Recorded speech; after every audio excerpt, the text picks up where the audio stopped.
All right, everyone, welcome back here at Choppin Screw. You know what I'm saying? If y'all haven't tuned in, y'all missing out. So today I got Core, aka Big Cacti, Cactus. You know what I'm saying? Either way. Either way. Hey, my man, go ahead and introduce yourself to the people, man. It's me, the biggest cactus of all time, aka Big CJ, aka Big Core Capital, aka Big Camera Lord. Okay, I'm really out here.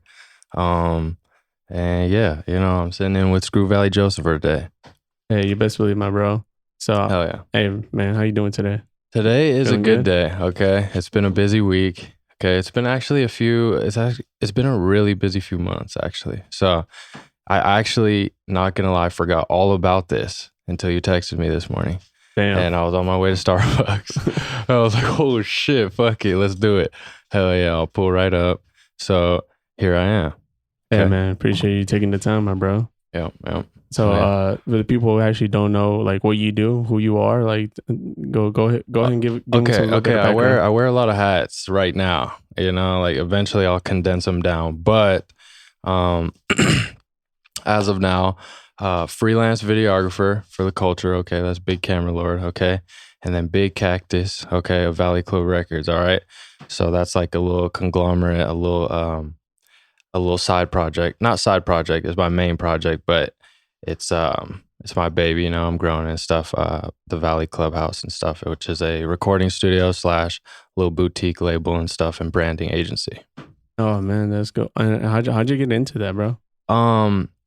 So what year is it? 2021. So around 2013, I was going to South Mountain Community College, and my best friend from high school, me and him, we decided we wanted to start a business, and that business was a little streetwear brand called Capital Committee. And we started that. We started printing up t-shirts and whatnot. And then, like any other little business, you start thinking, okay, how do we market this shit? Can we cuss on here? Yeah, you can do it. You can say whatever you want. Yeah, how do we market this shit? How do we get this shit out here? How do we, co-brand and whatnot or whatever? And then just kind of being in the community we were in and stuff, like little fucking community college partiers and high school partiers and stuff like that. We had some artists, homies and acquaintances and stuff. And we're like, hey, you guys should wear our stuff at your shows. You should wear our stuff, let us come in and document you in the studio, all this little stuff. Like, we wanted to co-brand with like musicians and shit. And so we started doing that. And then we had bought like 3-4 cameras, like you guys have here, because like nowadays, like video content is pretty much hand in hand with anything you're promoting. Absolutely. So yeah, we invested like $6,000 in a bunch of cameras and stuff. I maxed a couple of credit cards and stuff. And then from there, we just started pulling up on the homies here. Wear this for your show. Wear this for this. Wear this for that. And then eventually, they're just like, okay, well, will you like shoot our show set and stuff for us? This and this. And I'm like, yeah, okay, cool. I'll shoot your show set. And from there, that kind of just progressed into music videos and whatnot and music content. And then my partner, became like hardcore Jehovah's Witness and kind of just was like, I'm going to start a family and, do all the fucking, simple shit and stuff like that, which is cool. And I was like, all right, cool. So I got like fucking, 500 pieces of clothing and 3 cameras and fucking, I'm in debt like 12 grand, Oh, damn, so I was like, what am I going to do? You know what I'm saying? So I was like, well, I know I'm in the loop with all these local artists and shit. Let me just, start shooting music videos and stuff, like not just for a hustle. It was always something I wanted to get into. Even when me and him were still like tight, I'd always be like, oh yeah, reach out to this artist. I fuck with their music. I want to fucks with them. This. But then it was like, okay, now I really need to do it. You know what I'm saying? Because yeah, I'm passionate about selling clothes and stuff and branding and whatnot, but like I was more passionate about like helping local musicians and branding them and stuff like that. And when it came to like shooting music videos, did you always have a knack for it, or like, because you did the music video for Vida Mafiosa, for people who know, like it's Jazz Diablos and my Bodo song. Hell yeah. And dude, so much like feedback, like great feedback has come from that video. and I seen your other videos, and bro, you got a vision. Like you have an eye for this stuff. Like, have you always had that? Did you always practice that? And besides, like at the same time you were doing all your branding and you were like doing all this clothing stuff. Yeah.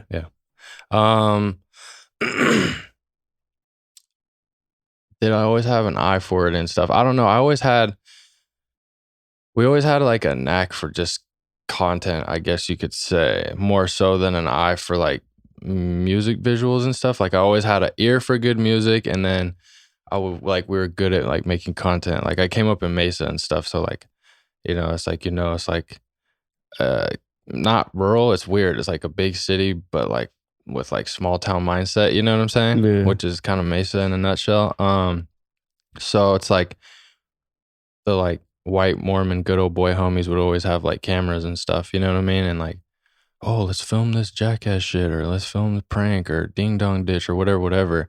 So like we would do that shit, upload it to like Yahoo Video before YouTube and stuff, you know what I mean? That's how just, you know you go way back. Yeah, just like run up the views on there and shit, and fucking yeah. So like we were good at creating content, and then like skate videos. We always made skate videos and shit for like, MySpace and like I said, Yahoo Video and shit.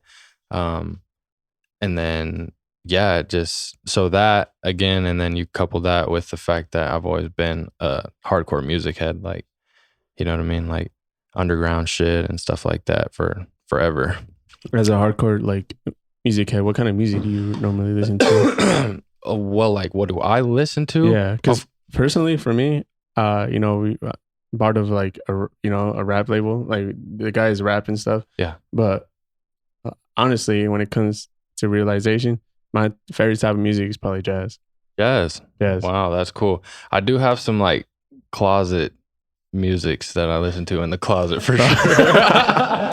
Like that you'll never probably catch me publicly or like on story or on Instagram bumping.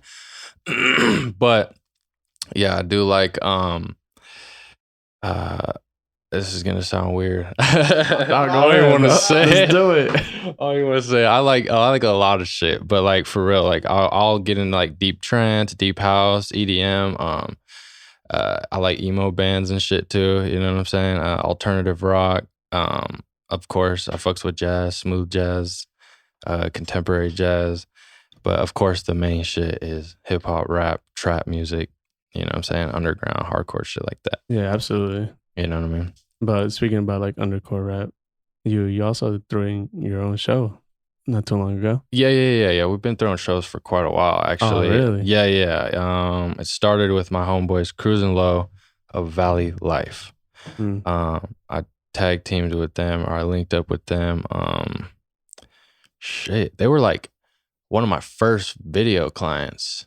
Like back in the day when they were coming up, like they had this like fucking party house in South Scottsdale, and they just threw like the most littest parties, and they, to me, represented like the perfect, like what the Valley is. You know what I'm saying? Like it was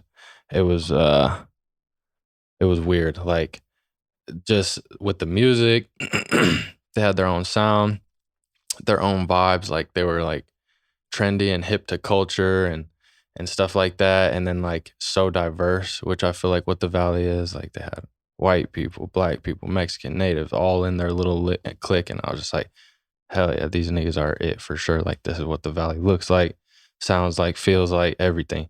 So I kind of got behind them, and I was like, shit, well, let's partner on some things. This is this. And then so we decided to throw a show called The New Wave. And that show was the first show we ever threw at Club Red. And we packed it out. We sold it out, 300 plus. God damn, man. Yeah. So it was cool. And honestly, that was like probably one of the biggest shows we've ever did, because it was just, one of those moments, sometimes everything aligns perfect, and that shit was lit. So we had all the right artists. It was the right time. It was the right vibe. It was a good time and shit. So back when I was partaking in, the party festivities and the party favors and the stuff, I don't really do too much anymore. I'm a little older, but It was a good time, you know, a little ecstasy, a little this, a little that, you know. Yeah. But you're a healthy boy. Yeah, I see. yeah, It's on your bio. yeah. I'm a healthy boy now, so now it's like about, you know, health and shit, you know. Like that was a phase of like that little fucking rock star shit and doing everything under the sun and stuff, and then it takes its toll, and then you're like, holy shit, I gotta switch shit up. You know what I'm saying? So what else got you into it? Like, so I mean, you say are you vegetarian, vegan, vegetarian? Yeah. So how'd you get into like being vegetarian? Vegetarian. Okay, so that happened. This was actually coming off of a crazy ass shroom trip. It was like fucking. I don't know. I can't even remember the year. But I was just about to quit my freaking day job and pursue this camera shit or this videography shit full time. And I was like, I told my girl, like, I really want to do shrooms, this. And she was like an ASU student at the time. She's like, oh, yeah. My homegirl, Kaylee, she does them all the time. Da, da, da. She'd be down to do them with you. I was like, sweet. She comes over. We grind up like 6 grams in a blender, boom, mix it with the OJ. Have the craziest trip ever. You know what I'm saying? I've yet to have a good trip like that.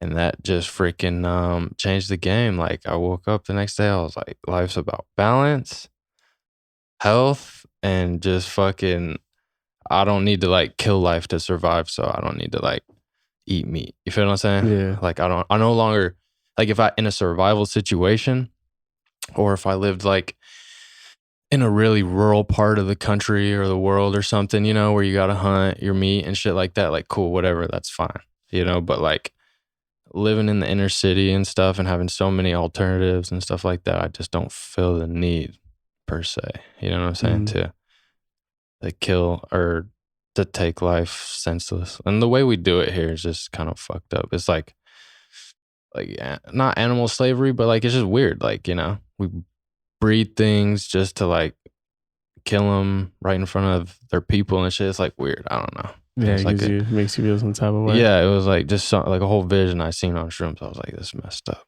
So yeah, that's crazy. You know how I only asked because you said how like you were talking about how diverse like things are, but in a sense like you yourself are you are diverse. Mm-hmm. You know what I'm saying? Like you live that rock star life. Mm-hmm. You know, now you're a healthy boy. Yeah. You know what I'm saying? 2 things for sure. And really that's kind of like, I think every person or every creative or whatever is going to go through those phases and then like eventually find a balance. You know what I'm saying? Because that's just, if you want to do this shit long term and longevity wise, yes. Like balance is really the only way you're going to do it, because you will crash and burn. I've had many crash and burns. And like, so like when I'm like I'm not one of those preaching on my story, like telling you do shit that I don't do or trying to make myself look cooler or better. Like I work out every day for my mental health and my physical health, not to flex on bitches or this is, or you know, be a weirdo little tool from fucking Old Town Scottsdale or something. Like, you know what I'm saying? Like none of that. Like this is, hey, you guys should work out because it helps. You know what I'm saying? It helps with everything else. Or eat this or drink this, because I'm telling you from my experience, like I'm the fucking lab rat. You know what I'm saying? Like this helps this or this helps that or whatever. So it's like, especially like I said, as a creative, it's like once you get the ball rolling, it's almost like you're on this never ending hamster wheel. You know what I'm saying? Mm-hmm. Of people expecting things from you. Ever since I picked up a camera, like this, it's like I've never not had some shit to edit, some shit to work on, some shit that's due, some clients who are waiting on their videos. My homies Cash Play are waiting on their video. You feel what I'm saying? Like I got a million videos to edit, like at all times. I got shit to do, and it's like you can't do it fucked up. You know, you can't do it with hangovers every day. You can't do it fucking high as a kite 24/7. Like, don't get it fucked up. Yes, I smoke. Yes, I drink this. But you know, it's just like time and a place. You know, you gotta develop the balance. Yeah, absolutely. You know what I'm saying? Yeah. So, do you edit all the videos yourself? Like, do you do everything yourself? I have, over the years, I've kind of developed relationships with various video guys and whatnot, various editors and stuff like that. So I wouldn't say I have a team per se, but I do have help. You know what I'm saying? So like in the editing. My homie Jesse of Negative Visuals, he comes through. He's an ASU student right now, going to school for film. He'll come through a few times a week, help me knock out a few edits. The homie Nappy Visuals, he owns Legal Trap Clothing and stuff like that. And he's also a freelance videographer as well. He kind of came up under me and shit. When he was in high school, he reached out to me on Facebook like, hey man, I want to shoot videos like you. Let's team up. This and this. So, and that was like 5 years ago. So I have him. He helps me. I'll call him like, hey man, can you pick up this shoot for me? Or hey, can you, if I throw you a few bucks, can you help me edit this and this? And they'll be like, yeah. So it's like I have a network of people at my disposal, but primarily, yes, I shoot and edit majority of the content. Damn, my guy. Yeah. So you do wear a lot of hats. I do. And it's like me, I'm not gonna like do everything forever. You feel what I'm saying? Like it's right now it's kind of temporary, but it's like you have to like start and learn all the different departments of a boutique label or a creative agency or whatever, and then you can delegate them. Like I can't engineer, I can't do all that good stuff, so I've like delegated that task. And right now I can, and I like to shoot and edit, but eventually I'll be delegating those tasks as well. Yeah, absolutely. To free myself up for other shit. And I have help in everything, like when we throw shows, it's like, yeah, I may be the forefront or the face of it, but I got a team of people doing this, and they're in charge of getting security. And like the last show we threw, the homie Golden was in charge of, getting the venue and organizing all the small logistics and stuff like that. And I was doing the talent and, set times and getting the DJ and stuff. So it's like I have help in every department. Yeah, dude, that's awesome. 'Cause that's how we are too. We all bring something else to the table. So it really works out in that sense. And we have the same goal in mind. Like we'll master our craft right now, and eventually, yes, we'll delegate. Yeah, exactly. While you can do it, while you have time, and while resources are thin, because that's just the reality of being small and independent. Resources are thin. Yeah. We don't have $1 million label budgets. You know what I'm saying? We have our own creativity and each other. Yeah, but how great is the journey though? How great is the journey like to pretty much start from scratch? Like you because you did the same thing. You started with your friend. I'm starting it with my best friends. You know what I'm saying?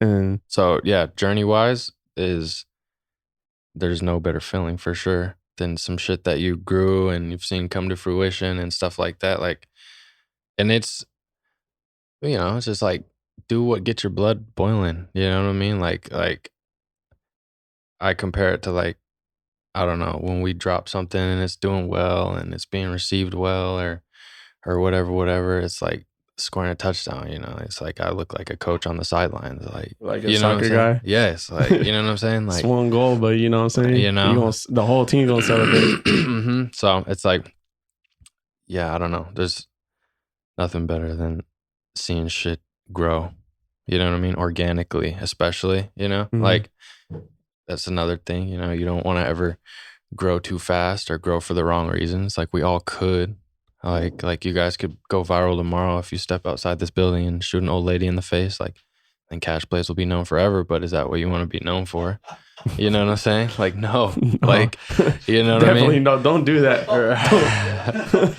Don't do that, please. I'm saying it'll put you guys on the map. Every news channel across the world will be broadcasting. Cash Plays is going viral, but it's not for what you want. So it's like growing organically and for the shit that you want and the art that you really like and appreciate and stuff like that is just like been key to me. So I already chose the long road. You know what I'm saying? Like.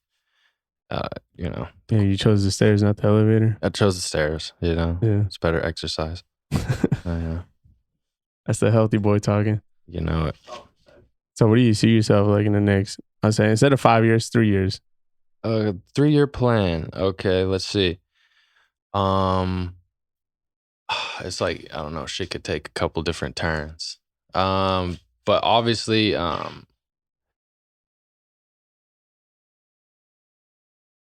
see myself way more on the road. like way more kind of like having Phoenix kind of locked in all the way, all the systems built, and not codependent on me, you know, like me being able to oversee them from elsewhere, you know what I'm saying? And just building what I'm building here in a multitude of cities. Like next, definitely Tucson, then Vegas, then probably LA. And I don't know which order. It'll kind of like pull me whichever way it needs to pull me, or whoever's most receptive to what we have going on.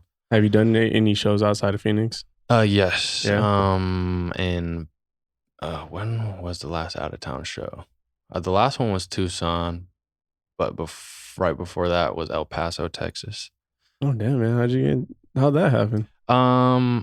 What was it? I think I think I was just like, because like that was my plan. 2020 was to get the fuck out of Phoenix. Kind of like I had everything locked how I needed it. Like we had the warehouse, the Valley Club warehouse, and that shit was so on lock 2019. Like everything was fucking perfect. You know what I'm saying? Like money was coming in, everything was good. This, and then so I'd started like reaching out to different promoters, just hashtag El Paso rap, this, hashtag this rap, start seeing who's doing what in these cities. You know what I'm saying? Like, where the promoters, where the videographers, everybody, you know what I'm saying? Because that's just how you start. That's how it is in Phoenix, you know? You start building with somebody and then you branch off from there and shit. So I had begun that process. So I started building in Tucson and El Paso and shit like that. But once 2020 hit, that was just the most nightmare year of my life. Really? For sure. And we say it's our best year. Best year. Our best year. You know, nice. Because we didn't work for almost a full year. So we dedicated everything, every penny, every ounce of time that we had into building what we have now. Hell yeah. Yeah. I mean, yeah, I guess if you look at it like that, that's a good way to look at it. A little gift and a curse. You know what I'm saying? Like, you know, you took the bad and turned it to good. And I guess I could say I did too. Like I had some triumphs. Like I built the studio up and, you know, developed new engineers, and, you know, the studio did it did the best financially it's ever done. But yeah, I don't know, maybe that needed to happen, but it was still a rough year. Like the first of the fucking year, 2020, we kind of got like an eviction notice, like, oh, you guys are going too hard and this isn't what the landlord wants here. So first I was like, all right, fuck. All right. So I started looking for another building. They gave us 28 days to be out or whatever. So, and I had like, I wouldn't say COVID, definitely not, because I just recently had COVID like a month ago or a couple weeks ago, like 3 weeks ago. And that shit was the real deal. Yeah. So what I had early 2020, I don't think was COVID at all. But fucking, I was sick as fuck, like looking for a new building and just trying to put all the pieces together and this and this. And, you know, moving is fucking expensive. Like if you had to move this building right now, like, you know, you need to lock in the lease, you need to pay the insurance, you need, you know, the deposit, you know what I'm saying? Which is the same price as your rent. And like, so like moving is like a cool, like $5,000-$6,000 expense. Oh yeah. You know what I'm saying? Yeah. For something small like I had, this would probably be much more. But, so that's how my 2020 started, with a huge dent in the pocket / uprooting our whole little culture. Like, cause like with the warehouse, like it was like a multi-purpose facility, like the studio plus, like we would throw shows and events and little gatherings and pop-ups there and stuff. So whatever, we had to uproot the whole culture. And then of course, you already know this whole COVID shit. And then that shut a lot of shit down. It was great when they started cutting everybody checks, cause then everybody, you know, money was back in rotation. But when that shit dried up, it got rough for a sec. But it's good. Like I'm good with money. Like, you know what I'm saying? As far as like saving this and credit and stuff, like I'm big on credit. So it's cool. Like motherfuckers could survive and shit, but it was like, that was a rough year. And then rest in peace, my pops passed towards the end of the year. And then like just lost like my main engineer. Like he decided to start his own shit and stuff like that, which was cool. It's awesome. That's what you're supposed to do. You're supposed to grow and shit. Yeah. But then shout out to Spin though. She's doing her thing at Valley Club. Yeah, she's doing her little duck dizzle, you know what I'm saying? She's in development. Her and Chris both awesome. Those guys stepped in and fucking, you know, especially Chris. Like Chris really kind of put the shit on his shoulders and just started running. So, and he didn't know shit about engineering. He was just a beat producer. Yeah, and I asked him because he kept coming in and just renting out the room to make beats from me and shit. And I was like, "Do you want to engineer, or like, would you be interested in shit?" And he was like, "I don't know, man. Like, I've never did it. This. I've got hella homies who do though, and I'll put in the word for you." And I was like, "Cool." He was like, he just hit me like a few days later. He's like, "You know what? Let me just pay you. You know, like let me rent the room, keep renting from you." And I'll teach myself. I'll book clients and I'll use your equipment and stuff and teach myself how to really do this shit. And he did. He took like 2 months and he was good. Yeah, he dedicated himself. Like he like basically moved into that motherfucker and was just like lived in there, you know, like slept in there every night, this and this. That's even a whole different level of respect in that sense. Because dude, like you gave this man the confidence to try to like level up and grow from that. Yeah, that's how I try to do. Like with me, like I'm not trained. I didn't go to school for film. I didn't go to school for label management or anything. Like when I was in community college, I just went to school for like branding, marketing, business and stuff like that. You know what I'm saying? So yeah, I went to school for EMT. Oh yeah, exactly. So it's like, you know, all this shit you're learning on your own, you're picking up as you go, you're honing your craft, honing your skills. So I always give people like that a chance. Kind of honestly, I prefer them over trained ass people because those people come in with this little chip on their shoulder / you know, my school said I'm supposed to be making X amount, you know, per this, and it's like, listen, there's a lot of nuance to this game. Oh my God, welcome to the real world. Right. Like, you know what I'm saying? Like, bro, you're a nobody. And like nowadays, you got to build a brand. You got to be nice. You got to be this. You feel what I'm saying? Like, there's a lot to this shit, bro. Like, so when people come out, like, you know, film students or, you know, audio engineer graduates and shit, and they just think they know the game, it's just like, no, bro. Wow, because you got a little piece of paper that says you graduated? Yeah, that you're supposed to make X amount and that, you know, you're supposed to be him. And it's like, no, dude. Like people come out of those schools and they literally suck. You know what I'm saying? Like with the film, with everything. Like, and I'd much rather have people who are like, yeah, I shoot on this little shitty ass VHS camera, but I'm down to shoot every fucking day. And this is this. Like, that's like, cool. All right, you're going to be somebody. But that's a vibe though, you know? They even have filters for those now for VHS. Yeah, that is a vibe. Yeah, that's a vibe. That's a vibe in its own. That is a look in its own for sure. But just like, you know, that overall mentality. And that's what like Chris had. Chris was like, I don't have any training or anything, but I'm down to move in here and like dedicate my life to this. So I was like, well, hell yeah, then. You know what I'm saying? Like, we come from the same cloth then. You know what I'm saying? Because that's how it was. When I first quit my job, like, I just couch surfed for a year. And literally every dollar that came in, I would spend on Google or Facebook ads, you know, and or whatever, and just built my brand. You know what I'm saying? That's great. You did the ultimate invest in yourself. Oh, yeah. Hell yeah. Every penny. No question. Dude, and that's great, bro. Because like we talked about before, like people fold in that type of scene, you know what I'm saying? In that situation, people would have folded. Fuck yeah. Yeah. Oh my God, yes. Like, and I'm sure you thought about it. Oh, hell yeah. Especially 2020. This year, it was like a couple of times where I was like, fuck, I might have to close these doors. Like, you know what I'm saying? Like, but I don't know. It's just something in the hardcore creative or the hardcore entrepreneur that like is just like, okay, there's a way out of this. I gotta figure it out. You know what I'm saying? Or there's a way to complete this mission.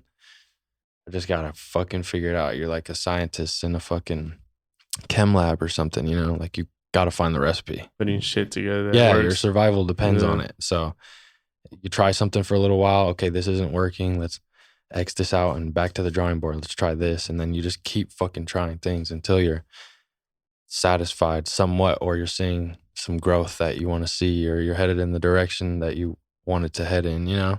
But the shit takes time. You know, you're developing a recipe essentially. Oh, absolutely, bro. So it's like, you know, you could be this, or you could be that like everything you think of, every brand, everything who's big or a household name or whatever, like they just have a recipe that they developed and they were the first ones to have. Yeah, and as somebody like us, like so young, and still like in our rookie year, like it we like I know the guys right now, they're taking notes on this. Like I know they're listening because you know you've been through this shit too. Oh yeah. So it's always good to look back at those things. Yeah, man, just fucking just go, you know, and don't stop. It's like I wish I had some specific answers, and like, and you know, you hear like these fucking people who are like in the positions that you want to be in, and they give like these cliche ass answers. You're like, you're withholding info from me, and it's like, no, there's just like some fundamental keys, you know, in terms of how to do the shit, and then like the little details and stuff you kind of got to work out on your own because they're unique to everybody. Yeah, you know what I'm saying? And that's the answer. Yeah, that's like the genuine answer to say. Right. So, you know, fundamental keys, again, try not to party too hard and just fucking, you know, experiment, throw shit at the wall. You know what I'm saying? Keep throwing shit at the wall and, you know, keep building your fucking brand. It's really just about brand nowadays. That sounds cliche, you know, but it is. On some weirdo shit though. When you said earlier about doing shrooms, you had a good trip. Mm-hmm. Have you heard the fact that back in like, you know, like the Jesus time, like ancient times, that's what they used to do? That's what. Yeah, and that was like that's kind of what I was on, honestly. Like when I did real? it, yeah, when I did it, I was kind of like, I want some fucking insight because like I'm at this crossroads in my life, and it was just like, you know, like when you do this shit yourself, is just like a whole different ball game. Like when you don't have any family support, you don't have any money in the bank, like you have nothing.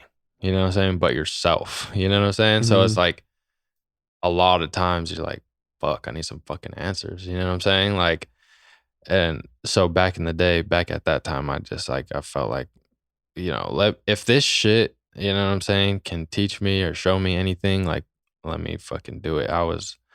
And plus, like I said, I was in the rock star stage. So it was just like, I didn't care. I'd fucked with a lot of drugs, Adderall, whatever, ecstasy, Molly, whatever, you know, shit that I thought would give me a creative edge or whatever. Yeah. So, you know, with the shrooms, that was just one more little tool. I was like, you know, let me fucking try this shit out, see what it can give me. Yeah, I know somebody who will probably agree with you on that one.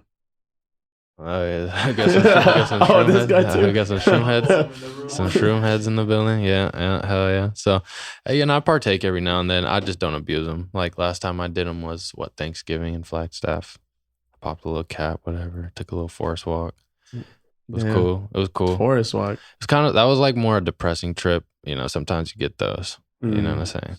Because the fucking world was fucked up for a sec.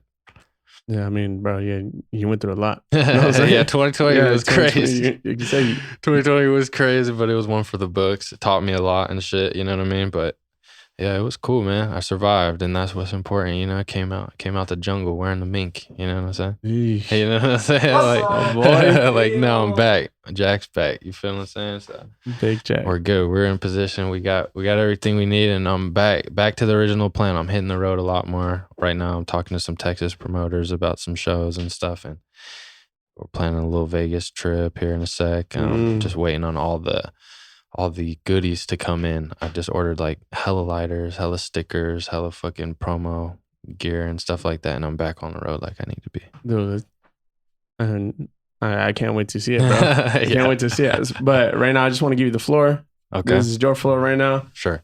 Go ahead, bro. I want to give you whatever you want to say, whatever you want to get off your chest. Okay. For sure. Let me think. Like I said, I was a little ill prepared. I kind of honestly forgot about this whole thing, but that's the way to do it sometimes, man. Yeah.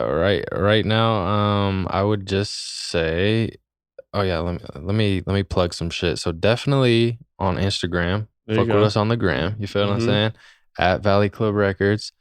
Follow us on the gram. I need to drop way more content on there than I do, but it's cool. You know what I'm saying? Follow that up.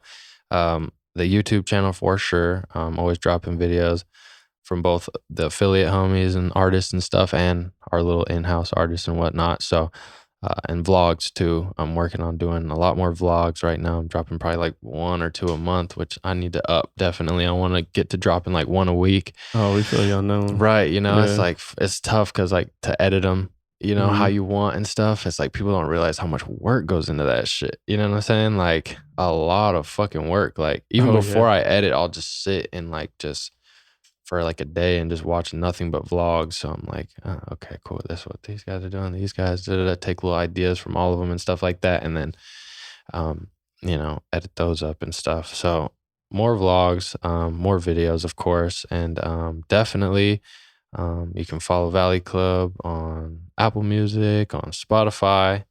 We just started a Spotify little page too for just the Valley Club exclusives and stuff. So follow those to hear some of the in-house music and whatnot we're putting out. And then, yeah, of course, like I said, tune into the YouTube channel. That's big. And, you know, look out for this next little promo run. Again, we're going up. I'm trying to touch Seattle. I'm trying to touch Portland. I'm trying to touch freaking LA. I'm trying to really frequent LA a lot more, and Vegas. You know what I'm saying? Kind of building those cities. And then, of course, little bro Tucson. And yeah, just everywhere. So all right, man. Well, let's get it cracking, bro. Appreciate you coming in through again, my dude. Thanks for having me. You know, the cash plays and whatnot. You know, cheers to you guys. You know, you guys are doing your thing. You guys remind me a lot of the homies cruising Little Valley life. Like, yeah, you get the way you guys are working and pushing and shit and helping put on for the Valley and stuff. So, oh my God, keep that shit going. Yeah. Oh yeah, thanks for having me. Absolutely, bro. And I think that wraps our session, man. Appreciate you guys tuning in to Choppin' with Screw. Okay, check us out. Check me out at Core Capital. Check us out at Valley Club Records and on YouTube at Valley Club Records. You can just search Valley Club Records. Okay, thanks for having me, guys. Check us out. Check out all the podcasts these guys have coming. Okay, great content. Valley shit the Valley way. Okay, it's me, Big Siege. You heard the man. Let's get to it. All right.